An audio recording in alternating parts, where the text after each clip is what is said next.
Hello everyone, welcome back to my new vlog Pooja and parlour vlog. सबको मेरी तरफ से प्यारी प्यारी गुड मॉर्निंग, राम राम, नमस्कार, सबको सत श्री अकाल। तो आ गई मैं पार्क में और सभी को एक नई सुबह मुबारक हो। आपका दिन बहुत अच्छा जाए और आपकी रात भी बहुत अच्छी जाए। तो शुरुआत करते हैं हम आज के दिन की और आज के व्लॉग की। सो गाइस, आ गई हूँ मैं घर पे और अब मैं करूँगी एक्सरसाइज, योगा। और उससे पहले मैं आपको बताऊंगी, कल मैंने आपको कहानी सुनाई थी कि कहते हैं गुस्से वाला व्यक्ति होता है और उसकी बहू उसे वृद्धाश्रम में छोड़ के आती है। और पिछली भी आपने सुनी होगी सारी कि कैसे कैसे उसकी भाइयों ने बर्दाश्त किया, उसकी पत्नी ने बर्दाश्त किया, उसकी माँ ने बर्दाश्त किया, और फिर जब उसकी बहू आई तो उसको वृद्धाश्रम में छोड़ के आ गई। तो वृद्धाश्रम वाले ने 2 दिन देखा, 3 दिन देखा, तो तीसरे दिन उसको टोक दिया कि तुम इतना गुस्सा क्यों करते हो। तो उसने अपनी सारी कहानी सुनाई कि वो कैसे कैसे था पहले। तो फिर वो उसको कहते हैं कि तू ना गुस्सा करना छोड़ दे या यहाँ से चला जा। तो वो कहने लगा कि सब ने बर्दाश्त किया आज तक, मेरे भाइयों ने, मेरी माँ ने और मेरी पत्नी ने, तो तुम्हें भी बर्दाश्त करना पड़ेगा। वो कहते हैं वो तुम्हारे अपने थे, उन्होंने बर्दाश्त कर लिया होगा, लेकिन हम तुम्हें बर्दाश्त नहीं करेंगे।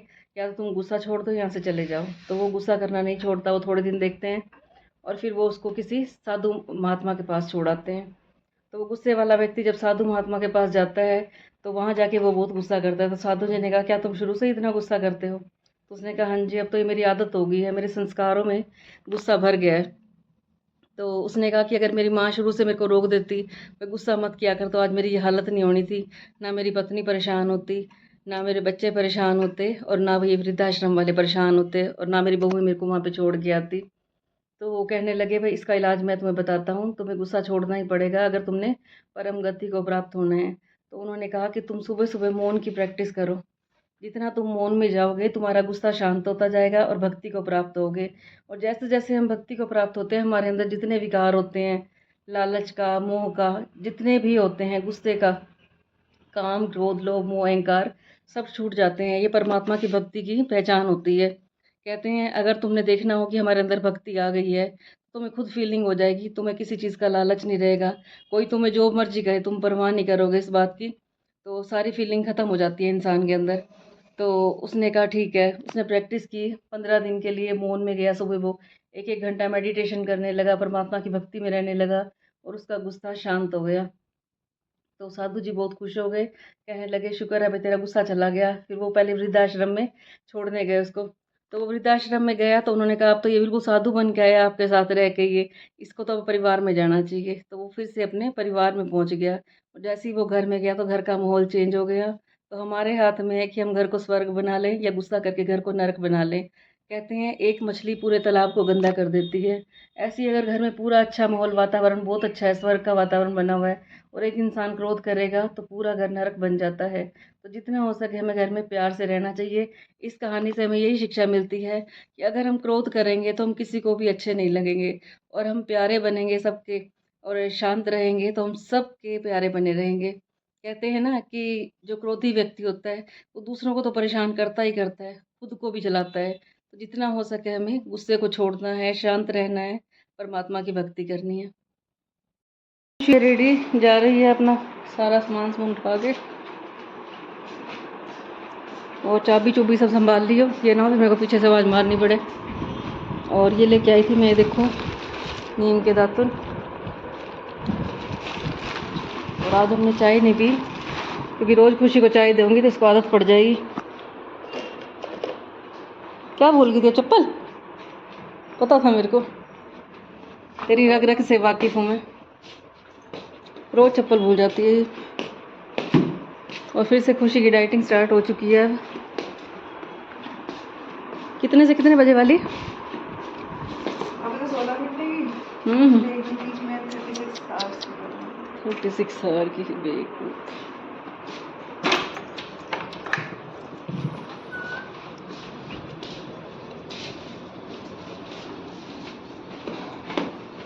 Bye bye.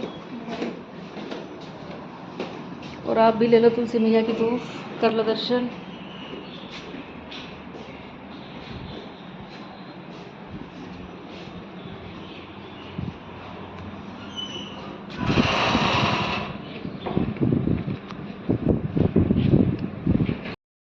सो गाइस, आज मैं आप सबके लिए एक नई डिश लेके आई हूँ। देखना कैसे बनाती हूँ मैं, बिल्कुल सिंपल है और इतनी अच्छी बनेगी। आप सब लोग ज़रूर ट्राई करना।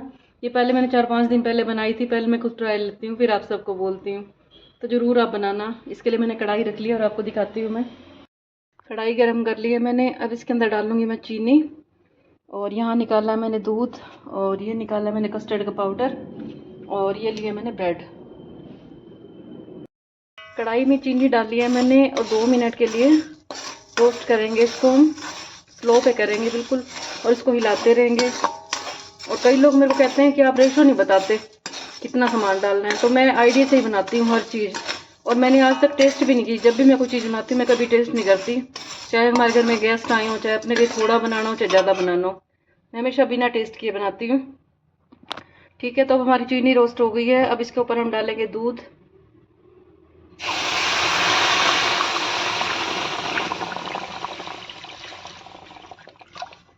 ठीक है, अब हम इसको मिक्स करेंगे। आप सब ज़रूर बनाना, ये वाली रेसिपी बहुत अच्छी बनती है। और इसके ऊपर ही हम ब्रेड रख देंगे, ये देखिए ऐसे रख देंगे इसके अंदर ये ब्रेड हम, और इनको हम हिलाते रहेंगे। ये ब्राउन ब्रेड लिए मैंने, आप वाइट ब्रेड भी ले सकते हो, तो हमारे घर पे तो ये ब्राउन ब्रेड ही आते हैं। अब इसको अच्छी तरह मिक्स करेंगे और चलाते रहेंगे इसको। और अब इधर से हम कस्टर्ड तैयार कर लेंगे, और इधर गैस लो है हमारा।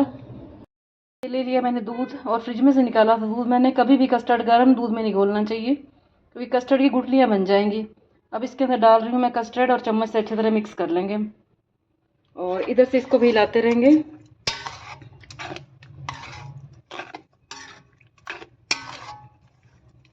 अच्छी तरह मिक्स करते रहेंगे इसको। कोई भी डिशों में डायरेक्ट आपको नहीं बताती जब तक मैं खुद ट्रायल ना ले लूँ पहले। और ये डिश है हमारे ब्राउन अंकल जी की, उनसे सीखी थी मैंने। और ये डाल दिया मैंने कस्टर्ड। इसको अच्छी तरह से मिक्स करेंगे। तो हमेशा ठंडे दूध में इसको मिक्स करना चाहिए, गर्म दूध में कभी भी मिक्स नहीं करना चाहिए। और ये हम सबसे लास्ट में डालेंगे। ट्रायल करना इस रेसिपी को और बताना कि कैसे बनी थी ये। और इधर हम चलाते रहेंगे ये, कोई घी नहीं डालना इसके अंदर। और ये रेसिपी हमारी 10 मिनट के अंदर रेडी हो जाती है। तो हमारे ब्रेड अच्छी तरह से मिक्स हो गए हैं। अब इसके अंदर डालेंगे हम कस्टर्ड जो हमने यहाँ पे रेडी कर रखा था।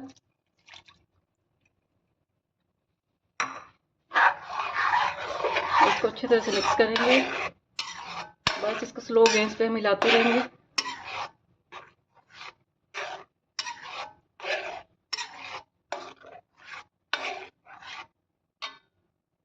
गाइस हो गई है हमारी रबड़ी रेडी, ये देखिए। तो आपके घर में कोई गेस्ट आए तो कोई मीठा मंगवाने की ज़रूरत नहीं है, आप ये बना के खिला सकते हो। बहुत अच्छी है, ये अपने हाथों से बनी हुई, हेल्दी भी है, क्योंकि मैंने इसके अंदर डाले हैं ब्राउन ब्रेड। तो आज जिसने रबड़ी खानी हो, इसके अंदर आप ड्राई फ्रूट भी डाल सकते हो। मैं देखती हूँ डालूंगी या नहीं डालूंगी, अभी मैंने सोचा नहीं है। गाइस मैंने बना दिया पोहा। आज जिसने पोहा खाना हो, आज ऐसी मन किया हमारा पोहा बनाने का। और अब सीधा रात को रोटी बनेगी।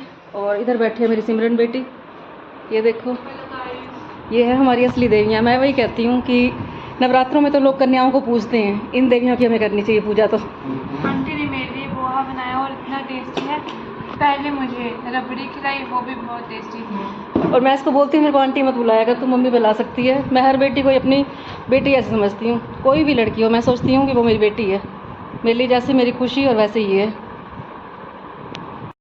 तो गाइस नवरात्रों में यही काम करना, जो भी आपको बेटी दिखे उसे अपनी बेटी बना लेना। हर बेटियों में अपनी बेटी को देखा करो, तभी हमारी बेटियां सुरक्षित होंगी। ये मत सोचा करो किसी और की बेटी है वो, जिसकी भी बेटी हो वो हमारी बेटी है। बस मैं तो यही सोचती हूँ। और यही असली देवियाँ हैं, इन्हीं की पूजा करो और हर देवी को प्रणाम करो, चाहे वो लड़की हो आपकी, चाहे वो आपकी मम्मी हो, चाहे बहन हो, चाहे वाइफ हो, सबकी रिस्पेक्ट करनी चाहिए। और वहाँ चल रही है रील की तैयारी, जो इंस्टा पे डालती है।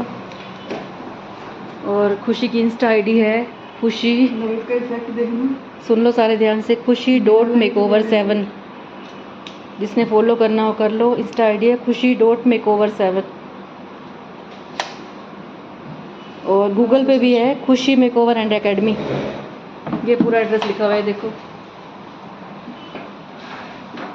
और मैं खुशी के लिए बना के लाई हूँ बहुत अच्छी डिश। अब ये रिज़ल्ट बताएगी कैसी बनाई है मैंने। रिव्यूज़ मैडम, रिव्यूज़ देना। और ये बनवाया इसने आज हेयर स्टाइल, करली किए थे लेकिन स्प्रे नहीं किया। और ये है खुशी का लोगो।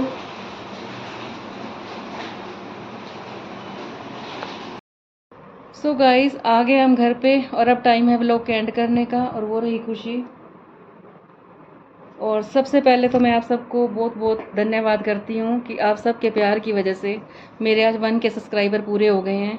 बहुत शुक्रिया, परमात्मा का शुक्रिया, आप सब का शुक्रिया इतना प्यार देने के लिए। आप सब ने मेरे व्लॉग इतने पसंद किए और इतना प्यार दे रहे हो कि और दिल करता है मैं बनाती जाऊँ। और अब जल्दी से मेरे फिर 2 के भी करवा देना। और मुझे पूरा विश्वास है आप सब के ऊपर और परमात्मा के ऊपर कि जल्दी 2 के हो जाएंगे। और वैसे मेरे को लालच नहीं है, कोई बात नहीं, होए तो ठीक है, ना होए तो ठीक है। मैंने तो इसलिए शुरू की थी व्लॉगिंग कि सब में भक्ति का प्रचार हो सके और मेरे बच्चे खुश रहें। मेरा बेटा खुश रहता है, उसी ने शुरू करवाए थे, बेंगलोर में रहता है। उसने कहा था कि मम्मी आप सारा दिन ऐसे ही रहते हो, उदास से पड़े रहते हो, थोड़ा इंटरेस्ट आ जाएगा आपको, व्लॉगिंग शुरू कर दो आप। और मेरे 2-3 क्लाइंट थे पानीपत में, वो भी हमेशा कहते थे कि भाभी आप ये शुरू क्यों नहीं करते, व्लॉगिंग शुरू कर लो, आपके पास तो बहुत टॉपिक भी हैं, अपना दिन का आप दिखाया करो। तो मेरे को तो कभी सोचा ही नहीं था मैंने, क्योंकि मैं बहुत शर्माया करती थी कैमरे के आगे। मैं तो किससे बात भी नहीं करती थी इतनी, और कैमरे के आगे बोलना तो बहुत बड़ी बात है। तो उन सब की वजह से बनाया मैंने। सबका शुक्रिया करती हूँ, अपने बेटे का भी शुक्रिया करती हूँ जिसने शुरू करवाया था, और जिन्होंने भी कमेंट किए, जिन्होंने प्यार दिखाया, सबका शुक्रिया है बहुत बहुत। और माता रानी का भी आशीर्वाद है। कल से नवरात्रि शुरू हो रहे हैं, माता का आशीर्वाद साथ साथ में चल रहा है, हर परमात्मा का है हमारे ऊपर आशीर्वाद, सबका शुक्रिया करते हैं हम। और अब मैं बात कर रही हूँ कि कल मैंने आपसे क्वेश्चन पूछा था कि जब महाभारत का युद्ध हो गया था, पूरा कंप्लीट हो गया था, थोड़े टाइम बाद सारे पांडव स्वर्गलोक को जा रहे थे, तो ये बताना था कि वहाँ पे कौन पहुँचा था। और ये देखो कि मैंने ये वीडियो बनानी शुरू की है तो इतना इंटरेस्ट दिखाया सब ने, तब ये लगता है कि आज भी भक्ति भाव वाले बहुत लोग हैं। पानीपत से स्पेशल फ़ोन आया मेरे पास आज, प्रिया का, आप सब जानते होंगे, कई बार मेरे व्लॉग में आई है, कल को तू भी सुनियो, उसने फ़ोन किया था मेरे को स्पेशल। तो मैंने कहा क्या हुआ प्रिया? कहती मैंने ना स्पेशल आपको आंसर देने के लिए फ़ोन किया है, क्योंकि मैं फ़ोन तो मेरा ख़राब हो रहा है, मैं कमेंट नहीं कर सकती थी, और कमेंट बहुत बड़ा था, मैं क्या टाइप करती, मैं ना आपको फ़ोन पे बता रही हूँ। मैं कहा ठीक है बता। इतना अच्छा लगा मेरे को उस टाइम। कहती आप ना ऐसे ऐसे सवाल पूछते रहे करो, मेरे को बड़ा अच्छा लगता है। तो उसने मेरे को इसका तो जवाब दिया ही दिया, इससे आगे का भी दे दिया। देखो लोगों में इतना ज्ञान भरा हुआ है। तो कहते हैं ना कि कभी अपने आप को ना ऊँचा समझो, हमारे से ऊँचे बहुत पड़े हुए हैं, इतना ज्ञान है लोगों के अंदर। कई बार मैं क्वेश्चन पूछती हूँ और उसी टाइम आंसर आ जाता है। तो मेरे को प्रिया ने बताया और मैं भी बता रही हूँ जो इसका सही आंसर है, कि हुआ क्या था कि जब इन्होंने जाना था ना वहाँ के लिए, स्वर्ग के लिए जाना था सारे पांडवों ने, तो 5 पांडव निकले थे, साथ में द्रौपदी निकली थी और एक इनके साथ डॉगी भी निकला था। तो धीरे धीरे क्या हुआ, जिसकी जो प्रवृत्ति थी, किसी को तो घर का याद आने लगी और किसी को मोह खींच लाया पीछे, ऐसे करते करते ये सारे भी छूटते गए बारी बारी से। अर्जुन भी चला गया, नकुल सहदेव भी चला गया, भीम भी चला गया, द्रौपदी भी चला गया, कीचड़ में दलदल में ये फिसलते गए।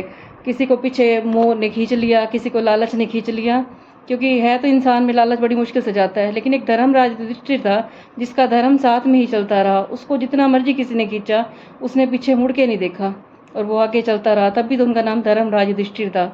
और एक चला था उनके साथ डॉगी, और वो था जो उनका धर्म था, वही उनके साथ चला था। तो ये गए थे वहाँ पे, स्वर्ग में पहुँचे थे ये, और वहाँ पे इन्होंने जाके देखा तो इनकी परीक्षा थी ये भी, कि इन्होंने देखा कि मैं यहाँ पे अकेला हूँ, मैं अपने परिवार के बिना क्या करूँगा। तो फिर इनको लेके गए वहाँ, इन्होंने देखा कि इनका सारा परिवार वहीं पे था। और फिर मेरे को प्रिया ने आगे एक और बात बताई कि उसके बाद हुआ क्या था, जो कृष्ण जी थे उनका बेटा था, वो बुरे नशों में फंस गया था। और फिर उनको, कृष्ण जी को बहुत इसमें श्राप भी मिला हुआ था कि तुम्हारे सारे कुल का नाश हो जाएगा। गंधारी ने उनको दिया था कि जैसे हमारे पूरे कुल का नाश हो गया है तो तुम्हारे पूरे कुल का नाश हो जाएगा। एक तो ये श्राप हो गया उसका, इसलिए उनके पूरे कुल का नाश हो गया कृष्ण जी के। और फिर उनकी मृत्यु का बताया उसने मेरे को कि वो लेटे हुए थे और उनको किसी ने तीर मारा था पैर के ऊपर, और उनकी फिर कृष्ण जी ने भी शरीर छोड़ दिया था अपना। और एक बात मैंने और भी सुनी थी, कहते हैं कि एक मंदिर अभी भी ऐसा है जहाँ पे कृष्ण जी का दिल रखा हुआ है और वो आज तक धड़कता है। कहते हैं कि उनको जलाया गया था तो उनका दिल नहीं जला था, उसमें आज भी रखा हुआ है किसी मंदिर में, है ना ये। तो वही है ना, विज्ञान की तो कोई सीमा ही नहीं है। पता नहीं हम एक ज्ञान लेते हैं और आगे 10 हमें ज्ञान की बातें आ जाती हैं। अब प्रिया जैसे कितने लोग होंगे जिन्होंने मेरी वीडियो देखी होगी, उन्होंने इंटरेस्ट दिखाया होगा, तो आप सबका बहुत शुक्रिया। और मैं यही कहूँगी कि जितना हो सके भगवान की बातों में विश्वास रखो, क्योंकि जो कहते हैं राम था, राम है और राम ही रहेगा। मेरा मानना तो यही है, जितने मर्जी गुरु आ जाएं, जितने मर्जी आ जाएं सारे, लेकिन एक राम था, राम है और राम ही रहेगा, मेरा यही विश्वास है। और परमात्मा तो वही है, रूप बदल बदल के आया धरती पे, कभी कृष्ण का अवतार लिया, कभी विष्णु का अवतार लिया, लेकिन भगवान हमारा एक ही है। और कल से नवरात्रे शुरू हो रहे हैं, तो सबको नवरात्रों की बहुत बहुत मुबारक हो। कल से प्याज लहसुन अपने किचन से हटा देना, यूज़ मत करना, और नॉन वेज का बिल्कुल नाम भी ना लेना। भगवान ने बहुत अच्छी अच्छी चीज़ें बना रखी हैं, उनको छोड़ के हम किसी का मांस खाएं, सबसे बुरी बात है ये तो है। कल से हमें दुर्गा माता संभालेगी, हर घर में लक्ष्मी का वास हो। और जो जितनी आसपास आपकी बहू बेटियां हों, सबकी इज्जत करना। अगर घर में लक्ष्मी चाहिए तो अपनी बेटियों का सम्मान करो, हर बेटी का सम्मान करो, सबकी इज्जत करो। जो तुम्हारे घर में बहू बन के आई है उसका भी सम्मान करो, उसको बहू नहीं बेटी बना के रखो। हमने भी यही सोच रखा है, हमारा एक ही बेटा है, जो भी आएगी उसको हम बेटी से भी ज़्यादा प्यार देंगे, क्योंकि वो भी किसी की बेटी है। अगर हम उसको अपनी बेटी बनाएंगे तभी तो वो हमें अपनी माँ बनाएगी। ऐसे ही मेरे पार्लर में जो लड़कियाँ आती हैं, मैं पहले दिन यही कहती हूँ कि तुम मेरे को अपनी माँ समझना, आंटी मत बुलाना मेरे को। अगर मैं उनको बेटी बनाऊंगी तभी मेरे को वो माँ समझ के रहेंगी। अगर फिर भी कोई लड़की हमारी नहीं बनती तो वो उसका कर्म है, हमें अपने अच्छे कर्म करने हैं, बाकी परमात्मा के ऊपर छोड़ दो। तो अभी मैं इसी व्लॉग का यहीं पे एंड करती हूँ। मिलेंगे हम आपको नेक्स्ट व्लॉग में। सबका दिन भी अच्छा हो, सबकी रात भी अच्छी हो, सबके ऊपर परमात्मा की कृपा रहे, माता रानी का आशीर्वाद बना रहे। तो मिलेंगे कल आपको। गुड नाइट, शुभ रात्रि, सबको राम राम।